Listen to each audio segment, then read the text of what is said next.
ng ating performer of the day. Ayon sa kanila, they wanted to create a music that touches souls. At gusto nilang magatid ng mensahe sa nakakarami sa pamamagitan ng kanilang musika.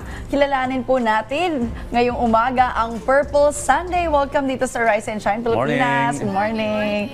Yes, first of all, ipakilala niyo muna ang inyong mga sarili. Okay, so I'm Jack, lead vocalist po ng Purple Sunday. And then we have Kuya Raymond Gonzalez, siya po ang aming rhythm guitar.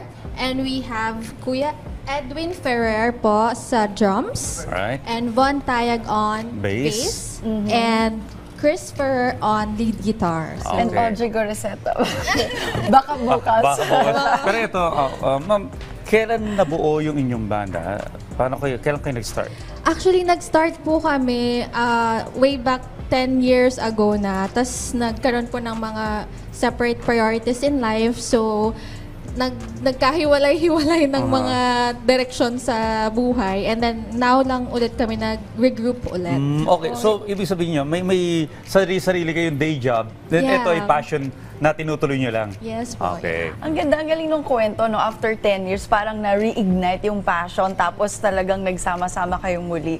Kaninang umaga nga, no, pinerform nyo yung single ninyo. It's your debut single na Pangako. Ano bang inspirasyon nyo dito?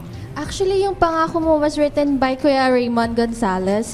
It's all about like a broken promises. Na minsan may sinasabi sa atin na mahal tayo pero hindi pala. Ay, hugot naman yun. Pero, Ito, yes, sige po.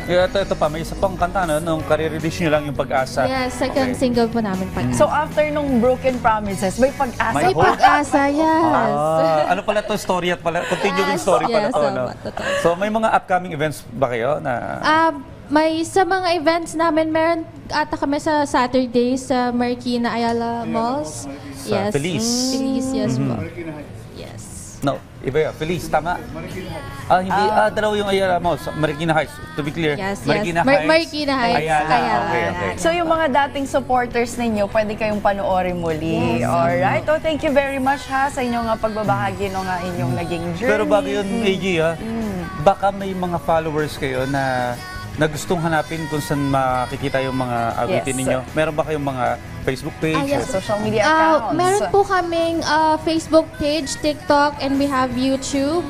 And we have Instagram. And lahat po yun ay Purple Sunday Music. Purple Sunday po, Sunday spells as S-U-N-D-A-E. Matamis yan, matamis. Yes.